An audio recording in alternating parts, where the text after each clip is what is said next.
selalu berusaha menyimpan sesuatu yang bisa membawa manfaat, baik untuk dirinya, untuk anak cucunya, maupun untuk keluarganya, untuk masa kini dan masa depannya. Kadang simpanan itu berbentuk uang, kadang berupa tanah, lain saat berbentuk pabrik, dan lain sebagainya. Sementara masa depan yang paling pasti adalah akhirat. Jika untuk masa depan dunia kita rela memeras keringat, membanting tulang, pergi pagi dan pulang petang, menyimpan uang, menyimpan tanah, menyimpan pabrik, pernahkah kita merenung jika satu saat kiamat datang, kita dibangkitkan dari kubur masing-masing, berdiri di padang mahsyar untuk mempertanggungjawabkan seluruh kegiatan hidup kita di dunia ini, lalu kita akan menuju ke alam akhirat. Sudahkah kita mempunyai simpanan untuk akhirat kita? Pada pertemuan kali ini saya ingin menyampaikan sebuah hadis di mana Rasulullah sallallahu alaihi wasallam bersabda, "Arba'un min kanzil jannah." Simpanan sorga ada 4 macam. Yang pertama, ikhfa'us sadaqah, menyembunyikan sedekah.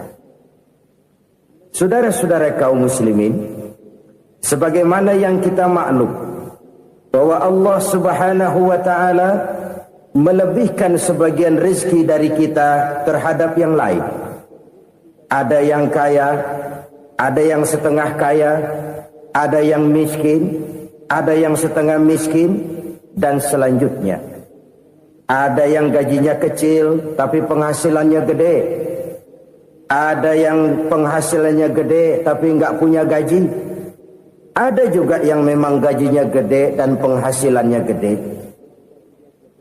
Kelebihan rezeki merupakan sunnatullah dan tidak harus membuat kita merasa lebih dari yang lain. Bahkan sebaliknya, kelebihan itu harus membuat kita ringan tangan untuk menolong mereka yang memang memerlukan pertolongan.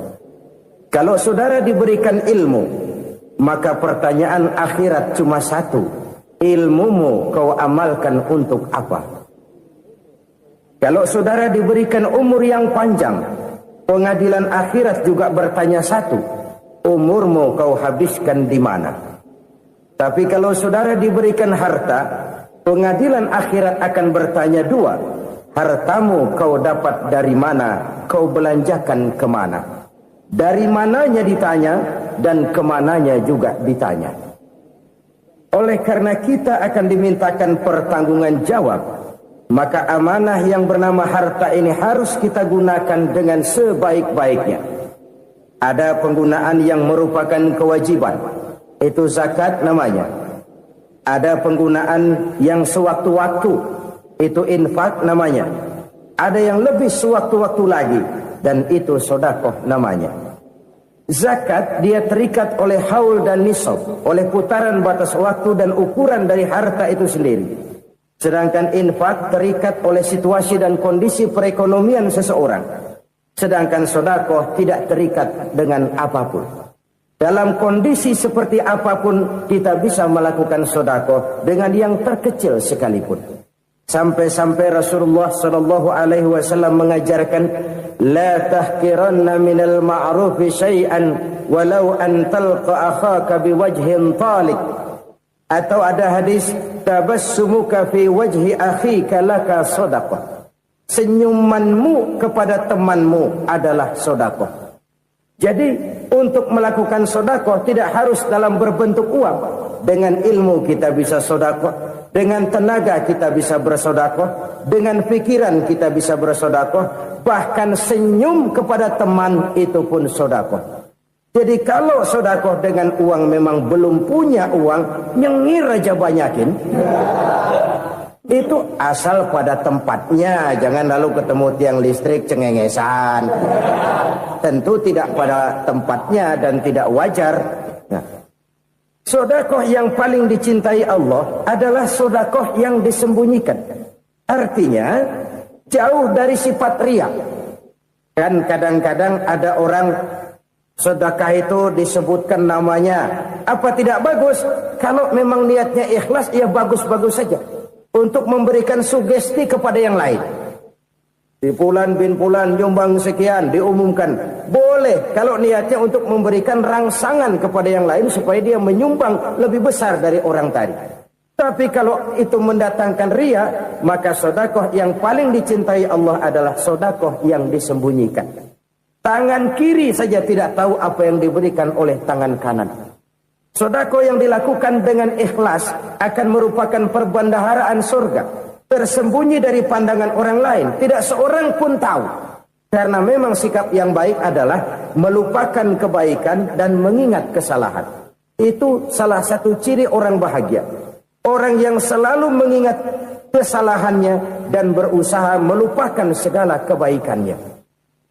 Kalau dia akan ada kebaikan, dia tidak bisa ikut, dia merasa rugi karena dia merasa belum pernah berbuat baik. Tapi kalau akan melakukan kesalahan baru, dia ingat kesalahan yang sudah-sudah, sehingga terhalang baginya untuk melakukan satu kesalahan baru. Demikianlah saudara-saudara, bahwa Allah melebihkan rizki sebagian kita dari yang lain, agar terjadi tolong-menolong dalam kehidupan ini. Jadi kesenjangan yang nature, kesenjangan yang alami, itu sunnatullah. Ada yang kaya, ada yang miskin, ada yang kelas menengah. Nah, kenapa lalu sekarang kita berusaha mengentaskan kemiskinan? Oleh karena adanya kesenjangan struktural. Kalau yang kaya bisa semakin kaya, kenapa yang miskin tidak bisa naik jadi ikut sedikit kaya? Sebab pada dasarnya Islam adalah agama yang sejak turunnya sudah berupaya memerangi kemiskinan. Bahkan dikatakan kemiskinan itu mendekatkan kepada kekufuran. Orang kalau miskin udah dekat banget sama kafir. Gampang menjadi kafir. Berapa banyak saudara-saudara kita yang oleh karena soal perut, oleh karena soal materi, terpaksa meninggalkan dan menanggalkan akidahnya. Menjual petunjuk yang diberikan Allah dengan kesenangan dunia yang cuma sebentar ini. Na'udzubillah, thumma na'udzubillah.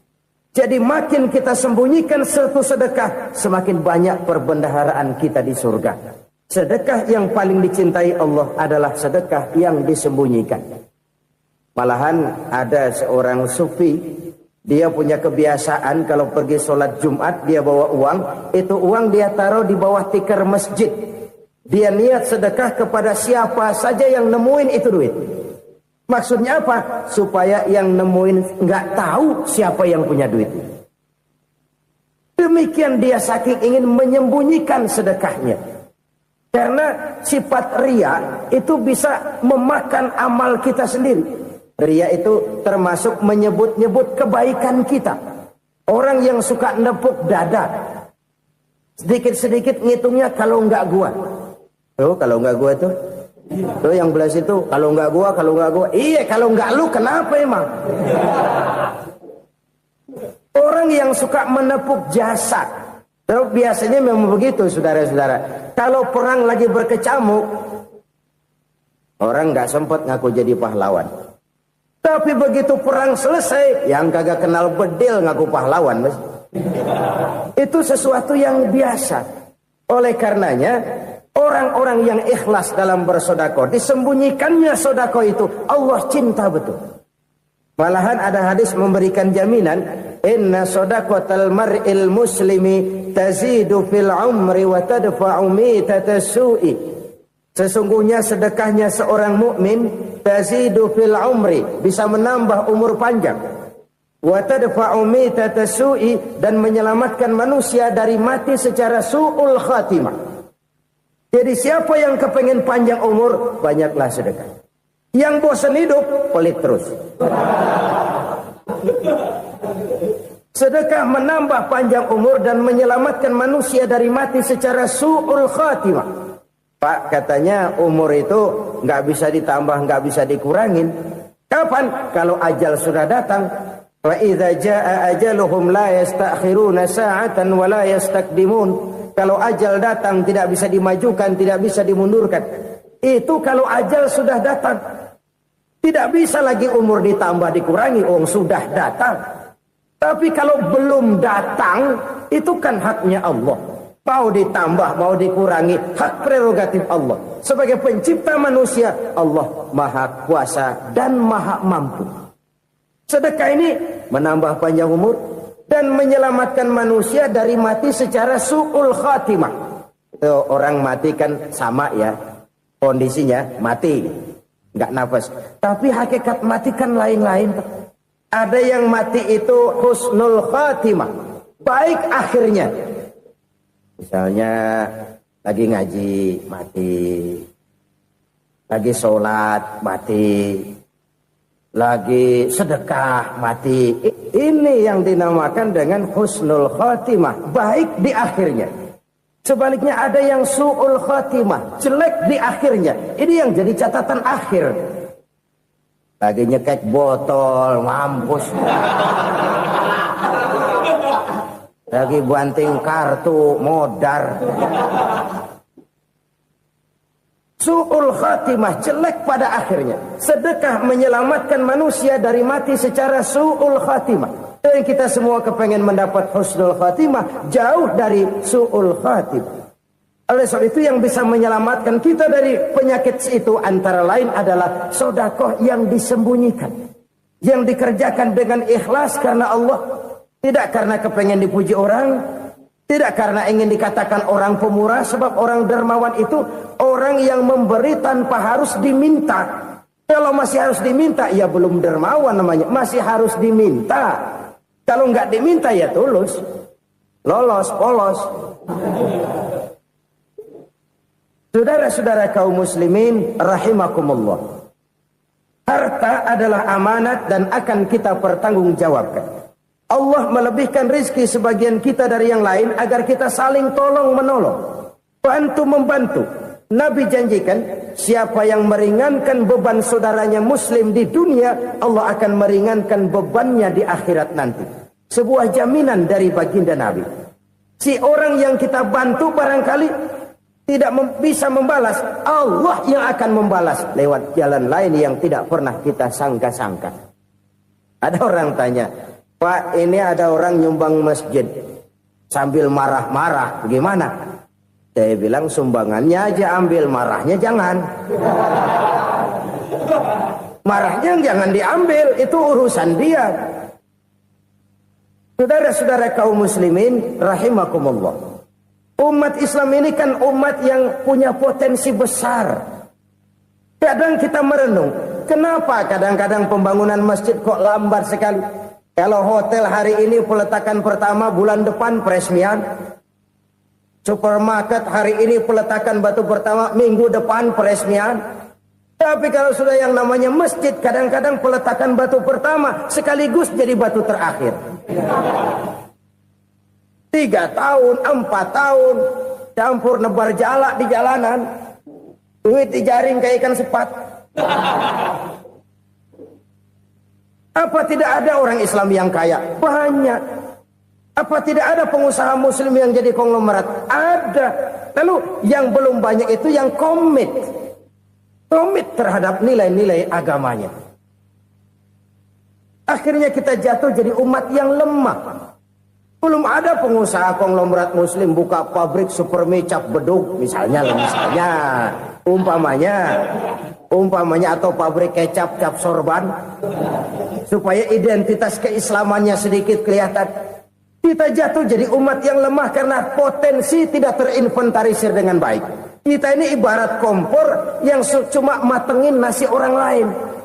Potensi kita dimanfaatkan oleh orang lain. Ukhuwah Islamiyah kita baru terbatas kepada silaturahmi.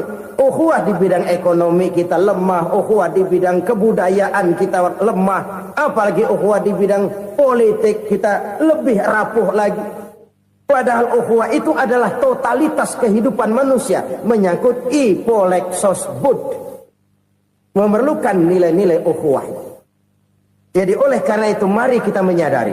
Di dalam harta kita. Walaupun kita yang cari, pergi pagi, pulang sore, peras keringat, banting tulang, di sana ada harta anak yatim. Di sana ada hak masjid.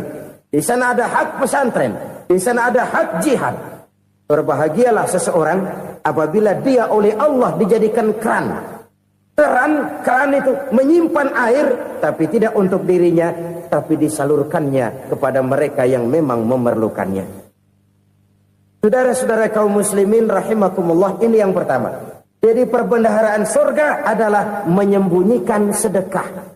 Orang lain nggak tahu, kita pun nggak pernah ngitung-ngitung.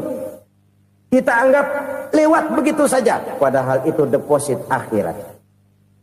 Satu. Yang kedua, perbendaharaan surga itu apa? Wa kitmanul musibah, menyembunyikan kesulitan. Kadang orang takut menghadapi kesulitan. Tapi makin kita merenung, hidup ini kan sebenarnya urusan. Takut sama urusan, ya jangan hidup. Tandanya orang hidup itu kalau punya urusan. Urusan melupakan problem. Problem sering menimbulkan kesulitan. Kesulitan bukan untuk ditakuti, tapi untuk diatasi dan dicarikan jalan keluarnya. Siapa sih orangnya yang gak pernah sulit-sulit? Makin tinggi status sosialnya, makin gede urusannya. Makin tinggi kualitas imannya, makin berat tingkat kesulitannya. Cuma memang yang namanya enak itu seperti pelangi. Biang lala itu nggak pernah di atas kepala kita, di atas kepala orang melulu. Lu sih enak lu, kata kita. Dia juga bilang, yang enak kan lu. Pelangi itu nggak pernah di atas kepala kita. Kata tukang beca, aduh enak ya naik Mercy. Kata tukang beca, apa yang di dalam mobil Mercy? Aduh enak bener tukang beca, di jok ngeringkuk ngorok pulas bener. Saya kamar pakai AC sejuk, tempat tidur sutra empuk, alga spring bed, gula kulik nggak bisa pulas kalau belum minum Valium, belum tidur. Enak bener tukang beca, di jok ngorok nggak tahu wetan kulon. Si tukang beca bilang yang di Mercy enak, yang di Mercy bilang tukang beca enak. Inilah enak. Nggak pernah di atas kepala kita. Di atas kepala orang lain melulu enak itu. Nah, saudara-saudara, yang merupakan perbendaharaan surga itu orang yang bisa menyembunyikan kesulitan. Baik pribadi ataupun rumah tangga. Nih terutama rumah tangga yang jadi soalnya. Kadang-kadang kita ini kalau senang, sebaliknya. Kalau senang kita diam. Kalem aja, cuek. Banyak banget duit kita, bawaan diam aja udah. Malah ketemu orang takut. Tapi begitu susah, sekampung tahu. Padahal Nabi mengajarkan perbendaharaan surga itu menyembunyikan musibah, menyembunyikan kesulitan. Kalau enak, cerita sama orang-orang. Kalau nggak enak, rasain sendiri, tekan sendiri, atasin sendiri. Kita kan sebaliknya. Senang kita diam. Asal lagi susah, paling tidak kita nyari teman buat cerita kesusahan. Siapa orangnya yang nggak pernah susah? Cuma soalnya bagaimana kita mengatasi kesusahan itu sendiri. Begitu juga misalnya kalau orang sudah berumah tangga, itu orang tuanya harus menjadi tempat dia cerita yang enak-enak saja. Yang nggak enak rasain berdua, selesaikan berdua, atasin berdua. Jangan dibalik. Asal senang diam, giliran susah aja. Maknya laporan. Terbalik. Bisa menjaga security informasi. Maka nama bayam keluar diam. Malah seluitan. Enak amat lo makan daging ayam. Security informasi. Saudara-saudara kaum muslimin rahimakumullah. Ujian yang terberat itu yang pernah diberikan kepada para nabi, para rasul, para aulia, para ulama. Makin tinggi keimanan, makin berat bentuk kesulitan. Ayo saya kemukakan satu contoh saja. Ada seorang nabi yang kaya, nabi kaya, namanya Nabi Ayub. Iblis kalau orang begini kan keki. Ibadahnya rajin, kaya. Nih yang kayak begini susah digodain. Kalau ibadahnya rajin, miskin, kali bisa disogok. Sini imannya mantap, ibadahnya rajin, kaya, nabi lagi. Oh, tapi namanya iblis, nggak kurang akal. Laporan, Tuhan, kenapa Les? Ya ini bahasa saya, bahasa Qurannya sih nggak gitu. Itu hambamu yang namanya Ayub, dia rajin ibadah cuma karena dikasih kaya aja. Coba kasih miskin dia, berhenti dia sembahyang. Ah, kamu bisa aja. Saya tahu Ayub itu hambaku yang ikhlas. Saya buktiin Tuhan, silahkan. Dibuktiinlah, iblis turun ke alam ini. Yang mula-mula dia lakukan, dia rusak sawah ladang Nabi Ayub. Dia binasakan binatang ternak Nabi Ayub. Sehingga dalam waktu singkat, jatuhlah Nabi Ayub dari orang paling kaya jadi orang paling miskin. Beliau masih ibadah di mihrab dalam masjid. Datang iblis. Saudara Ayub, ya, lagi ngapain? Ibadah. Nyembah Allah, nyembah Allah. Oh, percuma. Kenapa? Tuhan yang ente sembah nih, dia udah bikin miskin ente. Sawah ladang ente hancur lebur, binatang ternak binasa. Sekarang ente jadi orang paling miskin. Ngapain nyembah Tuhan kayak begitu? Tekor. Udah berhenti dah ibadah, berhenti ibadah. Ini iblis sama Tuhan laporannya lain, yang dikerjakan kepada Nabi Ayub juga lain.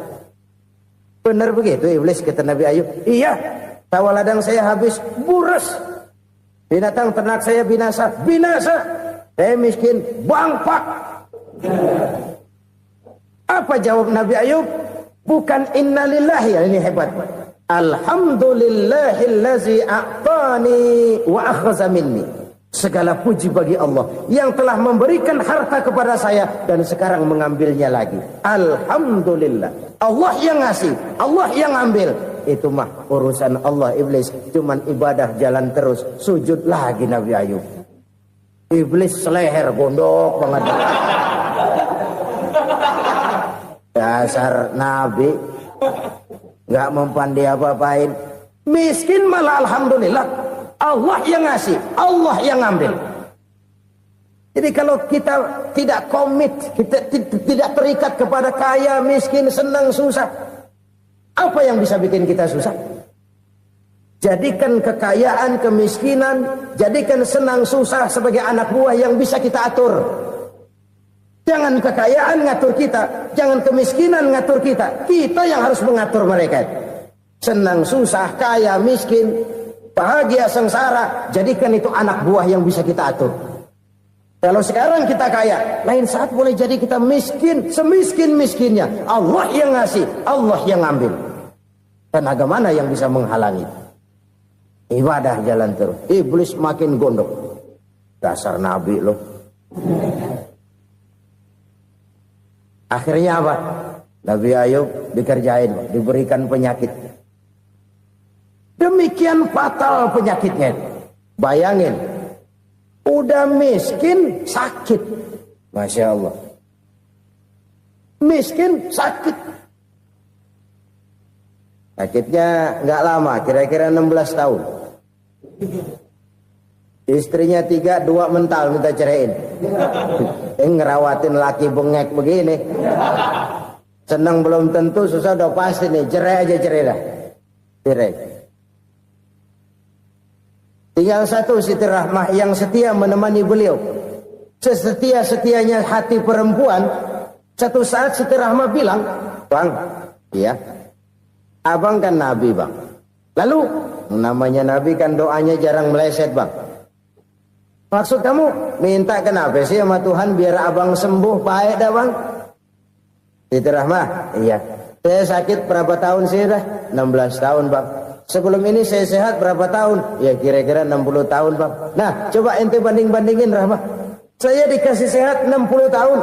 Dikasih sakit 16 tahun. Sudah nggak sabar. Mau doa kepada Allah minta sembuh. Saya malu. Malu kepada Allah. Diuji dengan yang luar biasa seperti ini. Tidak mengganggu stabilitas kehambaannya. Dia tetap menghamba kepada Allah subhanahu wa ta'ala. Saudara-saudara kaum muslimin rahimakumullah. Kunci menghadapi kesulitan itu apa? Allah jelaskan dalam satu ayat, wa basyiris sabirin alladzina iza asabathum musibah qalu inna lillahi wa inna ilaihi raji'un. Gembirakan orang-orang yang sabar Siapa mereka itu? Yang apabila mendapat musibah mereka kembali kepada keyakinan dasar. Segalanya dari Allah dan segalanya akan kembali kepada Allah. Ini konsepsi dasar dari sikap muslim dalam menghadapi berbagai kesulitan. Segalanya dari Allah, segalanya akan kembali kepada Allah. Kalau ini sudah kondisi dasarnya, maka kita akan lapang menghadapi kenyataan bagaimanapun pahitnya. Apakah itu namanya miskin, apakah itu namanya sakit, bahkan maut sekalipun. Maut sekalipun. Segalanya dari Allah, segalanya akan kembali kepada Allah. Ini sikap hidup, bukan sekedar ucapan. Kita kadang-kadang menjadikannya sebagai ucapan. Mulutnya sehingga berhenti, innalillahi wa inna ilaihi rajiun, tapi nangisnya terus gerung-gerungan. Bukan itu, ini kesadaran moral. Kalau segalanya dari Allah, segalanya kembali kepada Allah, kan sebenarnya cuma nunggu giliran. Hari ini saya nyembayangin dia, entah hari apa saya disembayangin orang. Hari ini saya antar dia ke kubur, entah hari apa orang nganterin saya ke kubur. Hari ini saya tahlilkan dia, entah nanti kapan orang tahlilkan saya. Segalanya dari Allah, segalanya akan kembali juga kepada Allah. Oleh sebab itu saudara-saudara, kesulitan bukan untuk ditakuti. Kesulitan justru untuk diatasi, dicarikan jalan keluarnya. Dan tidak ada orang yang tidak pernah mendapat kesulitan. Tidak ada. Semakin tinggi status sosial, semakin tinggi kualitas keimanan, semakin besar juga tingkat kesulitan. Hanya saja bagaimana cara kita mengatasinya. Dan Al-Quran menyatakan, inna ma'al usri yusra. Di balik kesulitan itu pasti ada kemudahan. Roda itu berputar. Karena itu Rasulullah sallallahu alaihi wasallam mengingatkan kepada kita, ta'arraf ilallahi fir raha ya'rifka fis syiddah. Ingatlah kepada Allah di waktu kamu senang, supaya Allah ingat kepada kamu di waktu kamu susah. Kalau waktu senang kita ingat kepada Allah, kita susah, Allah tidak akan meninggalkan kita. Tapi kalau waktu senang kita jauh dari Allah, sujud tidak sempat, dengan masjid jauh, ketika senang kita lupakan Allah. Nanti begitu kita susah, Allah lupakan kita. Dan itu menyakitkan. Oleh karena itu orang-orang tua kita dulu bilang, kalau lagi sehat ingat-ingat lu bakal sakit nanti. Kalau lagi kaya ingat-ingat satu saat kita bakal jatuh miskin. Bahkan kalau lagi muda ingat-ingat kita bakal tua. Dan yang terpenting, kalau lagi hidup ingat-ingat kita bakal mati. Saudara-saudara kaum muslimin rahimakumullah. Jadi yang kedua yang merupakan perbendaharaan surga, menyembunyikan musibah. Saudara-saudara kaum muslimin rahimakumullah. Hal ketiga yang merupakan perbendaharaan surga adalah wasilatur rahmi. Orang yang suka bersilaturahmi. Sebagaimana yang kita maklum bahwa manusia adalah makhluk yang disebut zon politika. Makhluk sosial yang tidak mungkin hidup sendiri-sendiri. Betapa dan siapapun kita memerlukan orang lain. Bodoh betul manusia kalau tinggal di tengah masyarakat tapi tidak mau bermasyarakat. Merasa hebat sendiri, pintar sendiri, gagah sendiri, kaya sendiri. Mungkin kalau mati juga ngubur sendiri. Jangankan kita di sini. Di sorga saja Nabi Adam waktu sendirian bengong melulu, mondar mandir. Allah tegur dam sepi dam. Ya ini kalau bahasa saya. Iya Tuhan sepi ini nggak ada coret-corekan pisan ini. Diciptakan Siti Hawa baru anteng Nabi Adam. Itu di sorga. Cobalah. Umpamanya saudara tinggal di Jakarta nih. Kayak bener. Apaan aja di Jakarta punya saudara dah. Pembuatan Semanggi ambil. Monas buntel bawa pulang. Hotel-hotel ambil semua. Cuman tinggal di Jakarta sendirian. Apa enaknya? Betapa dan siapapun kita perlu orang lain. Tidak ada seorang pun yang bisa memenuhi kebutuhan hidupnya secara sendiri-sendiri. Nah, Islam telah menyelamatkan manusia dari ras diskriminasi. Mengikat manusia dengan persaudaraan yang berlandaskan kepada akidah. Karena itu dianjurkan bersilaturahmi. Bahkan Nabi menyatakan, man arada ayyubsata lahu fi rizqihi wa yunsa'a fi atharihi falyasil rahimah. Siapa yang kepengen diluaskan rezekinya dan dipanjangkan usianya, banyaklah ia bersilaturahmi. Siapa yang kepengen dimudahkan rezekinya, hendaknya ia banyak bersilaturahmi. Kalau banyak teman, kesulitan kan paling tidak ada tempat cerita. Udah susah, sendirian kita pikirin diri, nggak ada tempat tukar pikiran. Cepet banget sama bengek. Dilawan sendiri.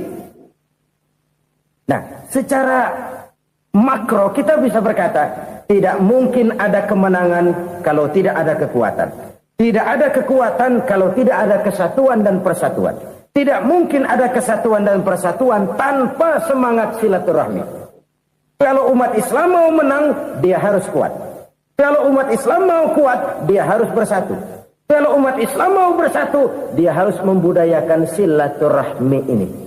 Bahkan sampai-sampai kata Nabi, kalau bisa cari nilai tambah. Apa? Silman qata'ak. Bersilaturahmilah kau kepada orang yang marah denganmu. Masya Allah, indahnya ajaran agama kita. Orang yang marah pun kepada kita, kata Nabi, kalau bisa bersilaturahmilah kepadanya, kepada orang yang marah itu. Di situ nilai tambah. Cuman jujur nih hadis, ngucapinnya gampang, ngamalinnya yang berat banget. Orang marah sama kita, kita disuruh silaturahmi. Ada apa sama lu? Lu marah, ada gue marahan lagi. Gue pikirin. Saudara-saudara kaum muslimin rahimakumullah. Tapi ini yang diajarkan, bahkan ini yang dicontohkan oleh baginda Rasul. Bagaimana begitu mudah, misalnya satu saat Abu Jahal ini ngatur strategi bagaimana bikin Muhammad celaka.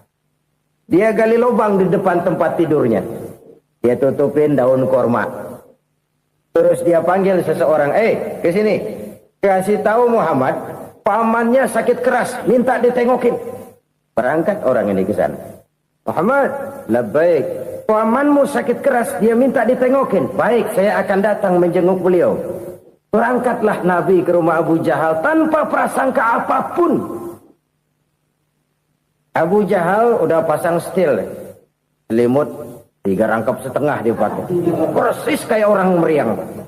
Tapi sembari ngintip dari balik selimut. Begitu Muhammad buka pintu, nah, masuk perangkap nih. Muhammad jalan menuju tempat pembaringan. Makin lama makin dekat, makin lama makin dekat. Makin dekat ke lubang yang dipasang oleh Abu Jahal itu. Dalam hati Abu Jahal, terus dah jatuh, mampus dah lu ini. Mampus lu hari ini nih. Apa yang terjadi? Malaikat Jibril datang. Muhammad, pamanmu cuma pura-pura sakit. Di depan tempat tidurnya ada lubang perangkap supaya kamu jatuh ke situ. Sudah, kamu pulang. Balik kanan Nabi. Sudah hampir jatuh ke lubang, balik kanan, pulang. Bayangin kecewanya Abu Jahal. Muhammad dikit lagi, Muhammad dikit lagi. Enggak paman, saya pulang aja. Emosi bangun dari tempat tidur, enggak sadar kalau lagi pura-pura sakit. Lompat ngejar Nabi, dia lupa dengan lubang yang dia gali. Serak, nyemplung sendiri ke dalam lubang.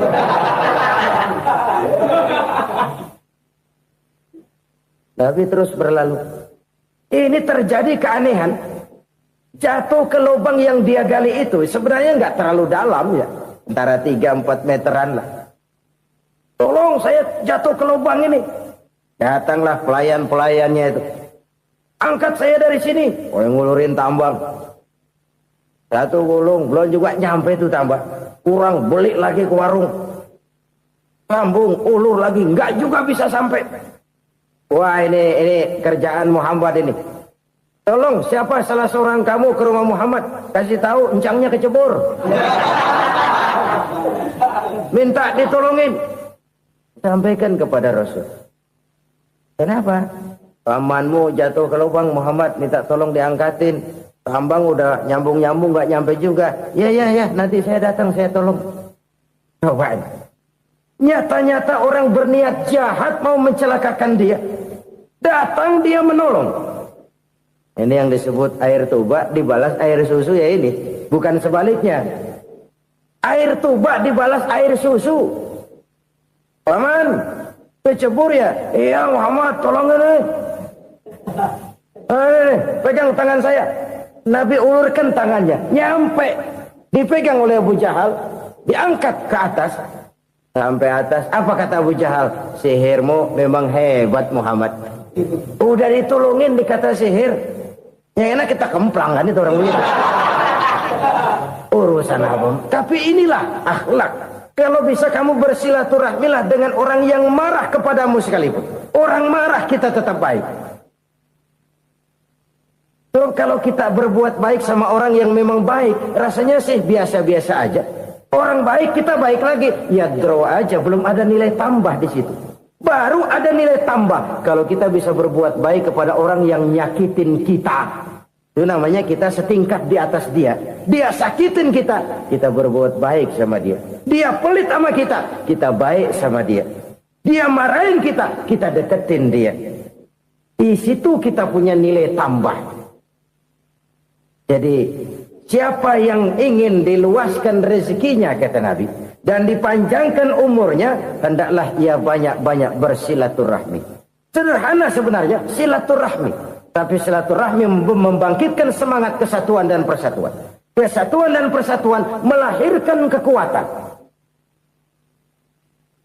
Dalam matematika 1 ditambah 1 pasti 2. Tapi di tengah masyarakat, 1 orang takut ditambah 1 orang takut, hasilnya jadi 2 orang setengah berani. Kenapa setengah berani? Karena udah berdua. Tadi pan takut sendirian. Kalau dia kumpul turu-turu takut lah jadi berani. Kita yang lemah, kita yang tidak berdaya, kita yang miskin, kalau mau kompak bersatu, apa yang nggak bisa kita kerjain? Apalagi tinggal di kota besar, pilihan cuma 2. Bertahan atau minggir. Bertahan atau minggir. Untuk bisa bertahan harus mampu bersaing. Untuk mampu bersaing harus punya keahlian. Keahlian harus ditunjang dengan pendidikan. Ditambah oleh kekompakan sebagai umat. Udah miskin mencar mulu orang injek kita. Orang nggak pandang urusan apa yang malu. Oleh karena itu silaturahmi pada hakikatnya merupakan roh dari ukhuwah yang diajarkan oleh agama kita. Bagaimana Islam menyelamatkan masyarakat manusia dari ras diskriminasi, mengikat manusia, dan tidak ada persaudaraan yang lebih indah selain persaudaraan yang diikat dengan nilai-nilai akidah. Sepanjang orang di jalan Allah, itulah saudara kita. Keluar dia dari jalan Allah, selesailah persaudaraan sampai di situ. Karena itu, kalau ingin menyimpan sesuatu di surga, banyaklah bersilaturahmi. Datang ke rumah ini, datang ke rumah itu, dan lain sebagainya. Itu simpanan kita di akhirat nanti. Ini yang ketiga. Saudara-saudara, yang keempat, perbendaharaan surga itu apa? Wa qawlu la hawla wa la quwwata illa billah. Ucapan la hawla wa la quwwata illa billah. Ibadah kan ada yang berat, modalnya besar. Bangun masjid berat, modalnya besar. Bangun rumah sakit berat, modalnya besar. Ada ibadah yang berat, tapi modalnya ringan. Misalnya puasa. Puasa itu berat, mengendalikan nafsu. Kalau sekedar nggak makan, nggak minum sih enteng. Mengendalikan nafsu. Itu jihad terbesar. Tapi kan modalnya ringan, cuma niat saja. Ini ibadah berat, modalnya ringan. Ada ibadah yang ringan, modalnya juga enteng. Seperti termasuk ucapan la haula wa la quwwata illa billah. Tanpa sadar, la haula wa la quwwata illa billah. Nyelengin tuh di surga. Nyelengin, kita nggak terasa. Nyelengin simpenan akhirat. La haula wa la quwwata illa billah. Nyimpen lagi. Kaget, la haula wa la quwata illa billah, nyimpan lagi, banyak simpanan. Walaupun sebenarnya yang dimaksud di sini adalah kesadaran batin bahwa tidak ada daya dan kekuatan kecuali Allah. Itu intinya. Kita memulai pekerjaan disunahkan baca bismillah, kan begitu. Apa itu? Kesadaran moral, Bahwa ini saya bisa kerjakan. Saya kerjakan ini dengan menyebut nama Allah. Kenapa? Kalau Allah tidak memberikan daya dan kekuatan, mana mampu saya kerjakan ini. Maka saya kerjakan ini dengan menyebut nama Allah. Bismillah. Kesadaran moral. Manusia hanya wajib berusaha, tapi nggak pernah wajib berhasil. Banyak hal-hal yang kalau kita renungkan secara rasio nggak mungkin. Tapi jadi kenyataan. La haula wa la quwata illa billah. Tidak ada daya dan kekuatan kecuali bagi Allah semata-mata. Kesadaran moral akan kelemahan dan keterbatasan makhluk bernama manusia. Kadang kita kagum dengan otak, tapi kita sering lupa sama yang bikin otak. Padahal bagaimanapun hebatnya otak, yang bikin otak pasti lebih hebat dari otak. Nggak percaya, silahkan otak-otakan. Inilah kecenderungan. Kita kagum dengan pesawat-pesawat mutakhir, bukan main besi gede banget terbang itu. Alangkah hebatnya. Lalu apa yang bikin otak tidak lebih hebat dari itu semua? Kita puji laut. Apa yang bikin laut tidak lebih hebat dari laut itu? La haula wa la quwata illa billah. Tidak ada daya dan kekuatan kecuali Allah. Apa yang bisa kita lakukan? Kalau tidak karena daya dan kemampuan yang diberikan oleh Allah kepada kita. Lahirlah sikap tawadu, rendah hati. Tidak melonjak menjadi angkuh dan sombong. Sadar akan kelemahan dan keterbatasan diri. Sebagai makhluk yang diciptakan oleh Allah subhanahu wa ta'ala. Jadi satu sisi ini ucapan yang berpahala. La haula. Jadi wiridan. Pada sisi lain ini kesadaran moral. Sikap mental, kesadaran batin, bahwa yang punya daya dan kekuatan itu cuma Allah. Kita nggak pantas untuk sombong, sebab sombong itu pakaiannya Allah. Kita nggak sedang pakai pakaian Allah, kegedean. Dan makin kita renungi, makin terbentur. Apa sih yang bisa kita sombongin? Kita mau sombong apa? Kayak pintar, itu kan semua relatif. Di atas langit masih ada langit lagi. Jadi oleh karenanya, marilah kita menyadari. Manusia hanya wajib berusaha, tapi tidak pernah wajib berhasil. Yang berusaha saja tidak wajib berhasil, apalagi yang tidak berusaha. Islam bukan agama orang pemalas yang selesai sholat lalu endelohom, nggelenggem ayem-ayem. Tapi Islam bukan agama orang sombong yang setelah berusaha lalu tidak memerlukan Allah. Kita bisa saja bikin proyeksi, tahun sekian kita bakal panen besar menurut perhitungan otak. Tapi ada kejadian lain. Apa? Tikus ngambek. Habis itu dimakanin tikus, panen gagal. Proyeksi rasional gagal oleh tikus-tikus yang ngambek itu. Bisa saja terjadi. Tahun depan kita panen besar. Urung. Kenapa? Musim panas panjang. Dan sekarang ini koran-koran bikin berita musim mengalami penyelewengan. Bukan cuma manusia yang nyeleweng sekarang. Musim pakai nyeleweng. Mestinya kan musim hujan udah selesai. Masih hujan-hujan juga. Musim. Nah sekarang kita boleh bikin proyeksi, kita bakal panen besar. Tahu-tahu musim panas panjang, sawah retak, air kering. Cari teknokrat yang paling botak, suruh pendekin tuh musim panas. La haula wa la quwata illa billah. Inilah kesadaran moral. Saudara, saya teringat satu saat ada seorang konglomerat. Umurnya ya kira-kira 70-an. Suatu saat dia ditanya oleh wartawan, Pak, umur Bapak berapa sih? Ya paling 10 tahun. 10 tahun? 10 tahun? Anak Bapak berapa orang? Satu saja? Satu. Harta Bapak berapa? Ya paling-paling bangsa 7 juta kali. 7 juta? Iya. Pak, kenapa Bapak bohongi saya? Bapak punya buku biografi. Koran-koran, majalah-majalah banyak memuat cerita riwayat hidup Bapak. Saya tahu umur Bapak 70. Kenapa bilang cuma 7 tahun? Saya tahu anak Bapak 8. Kenapa cuma bilang 1? Saya tahu harta bapak miliaran, mungkin triliunan, pabrik di mana-mana, bank di mana-mana. Kenapa bilang uang bapak cuma 7 juta? Nah, kata si konglomerat tadi, kamu benar nak, kamu benar. Umur saya kalau jumlahnya memang 70 nak. Cuman ingat-ingat saya, baru 7 tahun terakhir ini saya sujud. Baru 7 tahun terakhir ini saya berusaha dekat dengan Allah. Saya laksanakan perintahnya, saya jauhi larangannya.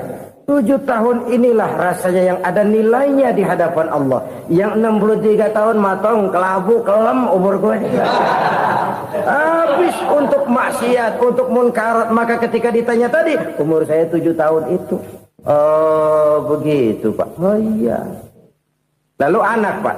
Anak bapak kan 8. Kenapa bilang cuma 1? Nah, kalau jumlah hitungannya memang anak saya 8. Tapi dari 8 orang ini rasanya cuma 1 nih. Yang bakal jadi buah hati, belahan jantung. Pelanjut cerita, penerus sejarah. Bakal jadi anak soleh yang akan mendoakan saya. Cuma 1 rasanya anak saya ini yang bakal jadi buah hati saya. Besar-besaran saya. Yang akan mendoakan di kubur saya. Yang akan mendoakan di akhirat saya. Yang 7 orang mana, Masya Allah, yang atu tenggeng, yang atu nyekek botol ngolo, yang atu nggak karu-karuan. Makanya saya bilang 1 anak saya yang akan bisa mendoakan saya. Oh begitu Pak. Iya. Nah harta Pak, harta bapak kan triliunan, pabrik bapak di mana-mana, uang bapak hampir di tiap bank-bank besar. Kenapa bilang cuma 7 juta? Betul kau nak. Harta saya kalau jumlahnya memang miliaran, triliunan mungkin. Tapi yang saya ingat baru 7 juta tuh yang saya belanjakan di jalan Allah. Saya nyumbang masjid, saya santuni yatim piatu, saya bantu pembangunan pesantren, saya bantu pembangunan rumah sakit Islam. Itu yang akan saya bawa pulang ke akhirat, yang 7 juta itu. Yang triliunan itu nanti akan diperebutkan oleh anak-anak saya sebagai waris saya. Jadi harta saya 7 juta itu yang bakal nemenin saya di akhirat. Yang akan saya bawa pulang jadi teman saya. Saudara-saudara kaum muslimin, jangan-jangan orang tua itu adalah kita-kita ini. Jangan-jangan kita-kita ini adalah orang tua itu. Jangan-jangan itu potret dari diri kita masing-masing. Dari sekian umur yang diberikan Allah, berapa tahun yang ada nilainya di hadapan Allah? Dari sekian anak-anak yang merupakan amanah, berapa yang akan mendoakan kita sebagai orang tuanya menjadi anak soleh? Dari sekian banyak harta yang diberikan Allah, berapa yang akan kita bawa pulang menghadapnya nanti, yang kita belanjakan di jalan Allah? Ini sebuah potret kehidupan. Karena itu kita kembali kepada la haula wa la quwwata illa billah. Kita wajib berusaha, kita wajib berikhtiar. Selebihnya, segala daya dan kekuatan hanya milik Allah saja semata-mata. Satu kesadaran batin dari setiap pribadi muslim. Setelah ia berusaha dan berikhtiar, ia menyerahkannya kepada Allah Subhanahu wa ta'ala. Jadi, satu sisi ini merupakan wiridan ucapan yang mengandung pahala. Pada sisi lain, ini merupakan sikap batin dari seorang muslim di dalam ia menghadapi realitas kehidupan ini. Saudara-saudara kaum muslimin, rahimakumullah. Kalau ini kita jadikan satu basis kehidupan, maka ini akan menyelamatkan manusia dari kemungkinan tergelincir menjadi orang yang lupa diri dan lupa darat. Sebab itu Imamul Ghazali berpesan, jadidis safinah fa innal bahra amiq wa khuziz zad fa inna safara ba'id wa khaffifil hamla fa innal hamla sadid. Perbarui selalu kapalmu karena lautan sangat dalam. Bawa bekal yang banyak karena perjalanan ini sangat jauh. Ringankan beban karena kebanyakan beban akan menyakitkan. Alangkah indah kalimat ini, alangkah dalam makna yang terkandung di sana. Perbarui selalu kapalmu karena lautan sangat dalam. Apa artinya ini? Jaga mentalmu baik-baik. Pelihara imanmu baik-baik karena hidup penuh cobaan seperti lautan. Kita kalau berlayar di lautan kan kadang-kadang tenang, angin bertiup sepoi-sepoi basah. Jika malam datang, bintang gemintang bertabur menghias cakrawala. Rembulan memantulkan sinarnya dengan indah. Dalam keadaan begitu berlayar enak. Tapi lain saat ombak menggunung, halilintar menyambar, angin topan bertiup. Berapa banyak sudah saudara-saudara kita yang tenggelam di lautan dunia tanpa sadar bahwa dia belum sampai kepada pantai yang akan dituju. Berapa banyak sudah saudara-saudara kita yang tenggelam di lautan dunia ini tanpa sempat bangkit lagi. Dia menyangka sudah sampai kepada tujuannya. Hati-hati kapal jangan sampai bocor karena lautan sangat dalam. Iman ini jaga baik-baik karena hidup penuh dengan ujian. Wa khuzizat fa inna safara ba'id. Bawa bekal yang banyak karena perjalanan sangat jauh. Saudara mau ke Bandung, bawa duit. Saudara mau ke Surabaya, banyakan lagi duitnya. Saudara mau ke Mekah, gepokan, iketan tuh duit nggak lembaran lagi. Makin jauh perjalanan, makin banyak bekal yang harus kita bawa. Kalau saudara dari Jakarta mau ke Surabaya, kagak bawa duit berangkat juga, itu sih bukan berani namanya, nekat. Sampai Surabaya belum tentu, sengsara di jalan udah pasti. Kenapa? Nggak bawa bekal berangkat. Sama juga kita nih, misalnya belum sempat sembahyang, mati. Waduh, berani banget orang. Belum punya bekal, mati. Sengsara di jalan. Atau bekal tidak cukup. Dari Jakarta saudara mau ke Surabaya, bawa duit 500 perak. Paling jauh Cikampek nyampenya itu. Paling jauh itu. Antara jauhnya perjalanan dengan bekal yang saudara bawa tidak seimbang. Hidup ini perjalanan panjang. A walking tour. Dimulai dari alam arwah. Sebelum jasad diciptakan, roh diciptakan lebih dulu. Dari situ pindah ke alam rahim. Dari alam rahim pindah ke alam dunia. Dari alam dunia pindah ke alam barzah. Baru menuju akhirat. Satu perjalanan panjang.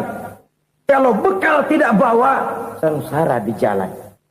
Bawa bekal yang banyak karena perjalanan ini sangat jauh. Wa khaffifil hamla, ringankan beban karena beban itu cuma akan menyulitkan. Kalau bekal itu sih keperluan, tapi beban nggak kita perluin, coba ngeberat-beratin. Apa ini beban? Dosa, kecurangan, kebatilan, kezoliman, ketidakadilan, kesewenang-wenangan. Itu akan jadi beban kita di akhirat. Alangkah celakanya, perjalanan panjang, bekal tidak bawa, beban kelewat banyak, alamat sengsara di jalan. Pahala tidak ada, dosa berlipat ganda. Na'udzubillah, summa na'udzubillah. Kalau kita rangkum nasihat Al-Ghazali dengan kisah si konglomerat tadi, kita akan mengambil kesimpulan. Pertama, bekal terbaik dalam menghadapi gejolak kehidupan ini tidak lain adalah iman. Yang kedua, pahala dan dosa. Dua hal kontroversial. Pahala adalah bekal, dosa adalah beban. Tapi kita sekarang kan tidak begitu terangsang kepada yang abstrak. Orang berlomba mencari yang konkret-konkret saja. Yang real. Kalau memang dosa, benjol dong. Kira-kira begitu. Kira-kira begitu. Persis orang Yahudi dulu. Orang Yahudi itu kan pernah minta kepada Nabi Musa. Ya Musa lan nu'mina laka hatta narallaha jahrah. Musa, kami nggak bakal mau beriman kepada Allah kalau belum kami lihat Allah ada nongkrong di depan kami. Kalau memang Tuhan ada, taruh dong di depan kami. Mau yang konkret-konkret saja. Kalau memang dosa, benjol dong. Kalau memang pahala, berasa dong. Orang terangsang kepada yang real, yang konkret-konkret saja. Karena itu, untuk mengejar dosa, orang mau bayar. Tapi untuk mengejar pahala, walaupun tidak bayar, orang segan. Ini yang dikatakan oleh Nabi, kamu mengharapkan ke surga, tapi kamu berat melaksanakan sesuatu yang bisa membawa kamu ke surga. Kamu ingin jauh dari neraka, tapi tiap saat kamu lakukan perbuatan-perbuatan yang justru menjerumuskan kamu ke neraka. Idda'aitum an-najata minan nar wa ramaitum fiha anfusakum. Kamu ingin selamat dari neraka, tapi kamu lemparkan diri kamu ke neraka. Kamu ingin masuk surga, tapi berat sekali kamu melakukan perbuatan-perbuatan yang bisa menyampaikan kamu di surga. Saudara-saudara kaum muslimin rahimakumullah. Jadi hal keempat yang merupakan perbendaharaan surga adalah la haula wa la quwata illa billah. Satu sisi ini merupakan ucapan yang memperberat timbangan akhirat. Pada sisi lain ini merupakan sikap hidup seorang muslim. Kesadaran batin yang sangat dalam bahwa tidak ada daya dan kekuatan kecuali Allah. Dan itu kita simbolkan pada saat memulai pekerjaan dengan bismillah, dengan menyebut nama Allah. Satu kesadaran moral, saya hanya bisa melakukan ini karena diberikan daya dan kekuatan oleh Allah. Lahirlah sikap tawadu, rendah hati, tidak melonjak menjadi angkuh dan sombong. Saudara-saudara, sampai sini dulu jumpa kita kali ini. Semoga 4 perbendaharaan surga ini dapat kita lakukan, yang kelak akan merupakan bekal kita di kemudian hari nanti. Amin ya rabbal alamin. Bapak-bapak, ibu-ibu, saudara-saudara kaum muslimin rahimakumullah. Di dalam kehidupan kita sebagai seorang muslim, minimal 5 kali dalam sehari semalam kita mendengar seruan untuk mendirikan solat yang disebut azan. Ada kalimat menarik di dalam kalimat azan itu, yakni seruan hayya 'alal falah, marilah menuju kepada keberuntungan, marilah meraih kemenangan. Seruan ini adalah kecenderungan dari setiap manusia, apapun warna kulitnya. Artinya, setiap orang dalam hidup selalu ingin meraih dan mencari kemenangan. Kemenangan akan melahirkan kepuasan batin, dan kepuasan batin memberikan kebahagiaan. Sedangkan kekalahan melahirkan penderitaan batin, dan penderitaan batin menjerumuskan seseorang di dalam berbagai bentuk kerugian. Jikalau inilah seruan azan, maka masalahnya ialah apa yang menyebabkan kita meraih kemenangan. Al-Quranul Karim memberikan tuntunan dan ajaran kepada kita bahwa orang-orang yang memperoleh kemenangan itu tidak lain adalah orang-orang yang bertakwa. Hanyalah mereka yang bertakwa kepada Allah Subhanahu wa ta'ala pada akhirnya akan tampil sebagai pemenang. Lalu siapa orang yang bertakwa itu?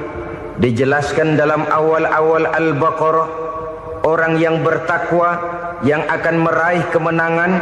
Pertama, allazina yu'minuna bil ghaib, yaitu orang-orang yang beriman kepada yang gaib. Percaya bahwa ada alam yang gaib, alam yang abstrak, alam yang tidak bisa dijangkau oleh salah satu daripada panca indera kita. Mereka percaya dan beriman kepada adanya malaikat, beriman kepada adanya iblis dan jin, beriman kepada adanya alam kubur, beriman kepada adanya alam mahsyar, beriman kepada adanya alam akhirat, beriman kepada adanya surga dan neraka. Beriman bukan cuma sekedar beriman dalam ucapan bibir saja, tetapi beriman yang nilai iman itu mampu mewarnai gerak dan gaya hidupnya. Iman yang meresap sampai ke tulang sumsum, kemudian memberikan dampak positif di dalam kehidupan manusia. Alam, kita tahu, adalah sesuatu yang selain Allah, dan Allah bukanlah alam. Apapun namanya selain daripada Allah, itu adalah alam.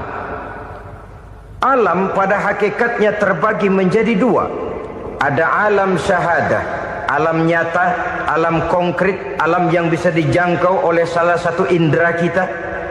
Kemudian ada alam ghaib, alam yang tidak bisa dijangkau oleh panca indera kita, alam metafisika, alam abstrak, alam yang wajib kita imani keberadaannya. Kita percaya bahwa malaikat itu ada, Kita percaya kepada jin, bahwa jin itu ada. Kita percaya kepada adanya iblis dan setan. Bukan percaya kepada iblis dan setannya, percaya bahwa iblis dan setan itu ada. Itu termasuk salah satu daripada sifat orang yang bertakwa kepada Allah. Saudara-saudara kaum muslimin rahimakumullah, kecenderungan pembangunan yang lebih bersifat materialistis biasanya menggeser aspek kehidupan rohani. Orang berpikir empiri, dan dalam pola pikir yang demikian maka alam gaib tidak lagi mendapat perhatian. Aspek kehidupan yang bersifat rohaniah malah mulai ditinggalkan. Akibatnya terjadilah kepincangan di dalam kehidupan kita. Pernah ada satu pengalaman pribadi. Dalam perjalanan kembali ke tanah air, dalam pesawat di sebelah kanan saya duduklah seorang Jerman namanya Heiner Simonsen. Iseng saya ajak kenalan, saya ajak ngobrol, saya tanya dia. Saya bilang, Mas Heiner ini, kalau pesawat yang kita tumpangi ini jatuh ke bawah, kira-kira apa yang bakal terjadi, Mas? Dia bilang, kita semua akan mati. Begitu? Iya. Oke. Apa itu mati? Tanya saya. Dia bilang, untuk tahu apa itu mati, kita harus tahu lebih dahulu apa itu hidup. Saya pikir nih bule bisa ngomong juga. Baiklah kata saya. Apa hidup menurut Anda itu? Oh, hidup itu dia bilang, kalau seluruh anggota badan kita bekerja secara normal, paru-paru memompa darah secara normal, jantung berdetak secara normal, sel-sel tubuh bekerja secara fit, dan organisme tubuh hanya mau bekerja secara normal, dia bilang, kalau kita memberi makan yang cukup, menu yang teratur, dan gizi yang lengkap. Saya bilang, kesimpulannya apa, Ner? Dia jawab, hidup adalah dari tangan ke mulut. Life is from the hand to the mouth, kata dia. Hidup adalah dari tangan ke mulut. Jadi masalah hidup tidak lebih daripada masalah isi perut. Orang pergi pagi, pulang sore, peras keringat, banting tulang, perut yang dibelain. Saya bilang, you are wrong. Sampean salah, Ner. Kamu orang Islam bukan? Bukan. Pantas. Kenapa saya salah? Dia bilang, ya jelas salah. Salahnya di mana? Kamu ini manusia. Kalau hidup cuma dari tangan ke mulut, saya bilang, kambing di kampung saya juga begitu pikirannya, Ner. Itu kambing di kampung saya, asal perutnya kenyang, sudah hidup dia. Perkara besok bagaimana, lusa prospeknya macam mana, bulan depan ada apa, kambing nggak pernah mikir. Di kampung saya kambing juga pikirannya begitu. Kamu Kristen ya? Tadinya. Loh kok tadinya, lalu apa sekarang kamu ini? Dia bilang, sekarang saya netral. Saya tidak beragama, tapi saya percaya kepada Tuhan sebagai pencipta alam. Saya ingat benar dia bilang, I haven't any religious, but I believe to God as the creator of the world. Kenapa bisa netral begitu, Ner? Habis saya bingung katanya. Islam bilang Islam baik, Kristen bilang Kristen baik, Hindu Buddha bilang Hindu Buddha baik, semua agama baik. Saya netral sekalian, nggak beragama. Yang penting saya percaya kepada Tuhan. Saya bilang, Ner, kamu ini kayak orang mau beli celana, lalu bingung. Yang satu bilang Levi's bagus, yang satu bilang Blue Jean hebat, yang satu bilang Wool England hebat. Celana ini hebat, celana itu bagus, celana ini hebat. Semua celana bagus, kamu bingung. Akhirnya netral, tidak pakai celana. Itu juga salah. Saya pikir-pikir, kemudian saya melihat bahwa dua pola berpikir Heiner ini nampaknya sudah mulai menggejala di lingkungan masyarakat bangsa kita. Disadari atau tidak, secara jujur kita harus berkata, dua pola pemikiran Heiner ini mulai berkembang di tengah masyarakat bangsa kita. Pertama, pola pikir materialisme. Hidup adalah dari tangan ke mulut. Masalah hidup tidak lebih masalah isi perut. Itu yang perlu dibela, dan disitulah arti kehidupan. Pergi pagi, pulang sore, peras keringat, banting tulang untuk mempertahankan perut. Kalau sudah kemari cara orang berpikir, maka buat apa percaya kepada yang gaib? Untuk apa sholat? Untuk apa puasa? Untuk apa zakat? Untuk apa menghadiri majelis taklim? Tanpa kepercayaan kepada yang gaib, hidup berjalan menurut alur empiris dan materialis. Kalau sudah ke sana cara orang berpikir, biasanya orang lalu cenderung menghalalkan segala cara. Hanyalah orang yang percaya bahwa akhirat ada. Hanyalah orang yang percaya bahwa alam kubur itu ada. Hanyalah orang yang percaya bahwa malaikat itu ada, hidupnya akan lebih terarah dan terkendali. Karena kepercayaan kepada yang gaib, yang merupakan fase daripada kehidupan setelah hidup yang sekarang ini, mewarnai gerak pribadi seseorang di dalam dia melakukan kegiatan hidupnya. Pola berpikir materialisme, disadari atau tidak, mulai menggejala di lingkungan masyarakat bangsa kita. Hidup tidak lebih dari urusan tangan ke mulut, mulut ke tangan, tangan ke mulut. Asal perut sudah kenyang, hiduplah sudah. Perkara bagaimana prospek hari yang akan datang, bagaimana akhirat, tidak jadi persoalan. Ini yang oleh Nabi diperingatkan, ad-dunya sijnul mu'min wa jannatul kafir. Dunia adalah penjara bagi orang beriman dan surga bagi orang kafir. Dulu di zaman Belanda hadis ini pernah disalah tafsirkan, disalah artikan, digunakan sebagai senjata untuk mengkebiri dan membuat impoten umat Islam. Sudahlah umat Islam gak usah macam-macam, kata Belanda.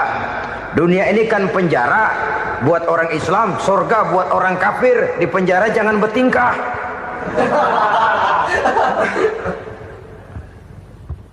Pengertiannya tidak begitu. Dunia adalah penjara bagi orang mukmin. Artinya dalam kehidupan dunia seorang mukmin tidak bebas memperturutkan hawa nafsunya. Di penjara hawa nafsunya. Sebaliknya, surga bagi orang-orang kafir. Buat orang kafir, surgalah dunia ini. Mereka bebas memperturutkan hawa nafsunya. Dilarang tidak terlarang, dicegah pun tidak tercegah. Mereka hidup menurut alur bisikan nafsu mereka sendiri. Kemudian bila ajal datang, maut merenggut nyawa, selesailah surganya sampai di situ. Maka bagi orang-orang yang tidak percaya kepada adanya akhirat, kepada adanya alam gaib, surganya sebatas umurnya. Sekali lagi, surganya sebatas umurnya. Bila umur selesai, ajal pun datang merenggut nyawa, selesailah sudah surganya sampai di situ. Alangkah pendeknya perjalanan orang-orang yang tidak percaya kepada alam gaib ini. Bagi kita mukmin, jikalau kita mampu memenjarakan hawa nafsu, kita bisa bahagia di dunia ini. Dan Islam memang tidak menyuruh kita sengsara di dunia. Raih dunia, kejar dunia, gapai dunia sebagai alat untuk mencapai kebahagiaan di akhirat nanti. Hidup adalah satu perjalanan panjang yang terbentang sejak kita terlahir dari alam rahim sampai kepada alam akhirat nanti. Andai kata kita gagal meraih kebahagiaan di dunia, toh kita masih punya akhirat. Tapi jangan jadi dalil yang melemahkan semangat. Biarin dah kita di dunia kebelangsak, yang penting akhirat. Akhirnya dunia benar-benar kebelangsak. Bagaimana dunia ini bisa kita raih, dan bagaimana meraih dunia untuk menunjang kepentingan akhirat nanti. Yang kedua, dari pikiran Heiner yang saya lihat menggejala di lingkungan masyarakat bangsa kita, timbulnya manusia-manusia netral. Seolah-olah Tuhan yes, agama no. Sama Tuhan percaya, agama ogah. Tuhan ngangguk, giliran agama godeng. Padahal hampir dalam setiap ayat dalam Quran, kata-kata amanu biasanya bergandeng dengan wa amilus shalihat. iman dan amal soleh. Ini sebagai isyarat Tuhan dan agama jangan pernah dipisah-pisah. Apabila kita bertuhan, maka kita harus beragama.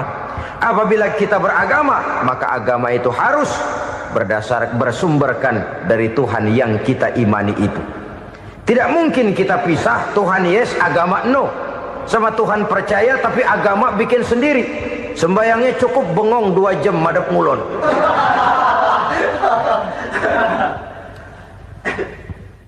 Saudara-saudara kaum muslimin rahimakumullah. Jadi dengan demikian, agama yang kita akui merupakan unsur mutlak di dalam pembangunan sekarang ini, merupakan bagian dari kehidupan yang menuntun kita bahwa di balik alam nyata ini, di balik alam syahadah ini ada alam gaib. Dan mudabbir, murabbi, yang mengatur, yang menguasai, yang memelihara baik dia alam nyata, baik dia alam gaib, tidak lain adalah Allah Subhanahu wa ta'ala. Di sana ada satu super power, satu maha kekuatan yang kita perlu bersandar kepadanya. Sebagai makhluk nyata yang hidup di alam nyata, berbuatlah secara nyata sebagaimana harusnya kita berbuat. Karena Islam jelas bukan agamanya orang pemalas. Islam jelas bukan agamanya orang yang mengajarkan setelah selesai sholat boleh duduk, nggelenggem ayam-ayam, ndelohom, menghitung bintang di langit sambil menunggu keajaiban. Tidak. Islam adalah agama yang mengajarkan apabila sholat sudah selesai kamu kerjakan, bertebaranlah di permukaan bumi, cari karunia Tuhanmu. Jangan hidup berpangku tangan menunggu keajaiban. Karena hidup bukan undian. Jangan berharap untung besar tanpa mau peras keringat. Tapi di sebalik itu toh kita juga harus yakin bahwa di sisi usaha nyata yang kita lakukan ada satu super power, satu maha kekuatan gaib yang menentukan berhasil dan tidaknya usaha kita. Kepercayaan kepada hal semacam inilah yang mendorong kita untuk mempunyai sandaran vertikal, agar jikalau usaha ini berhasil, kita tidak lupa diri dan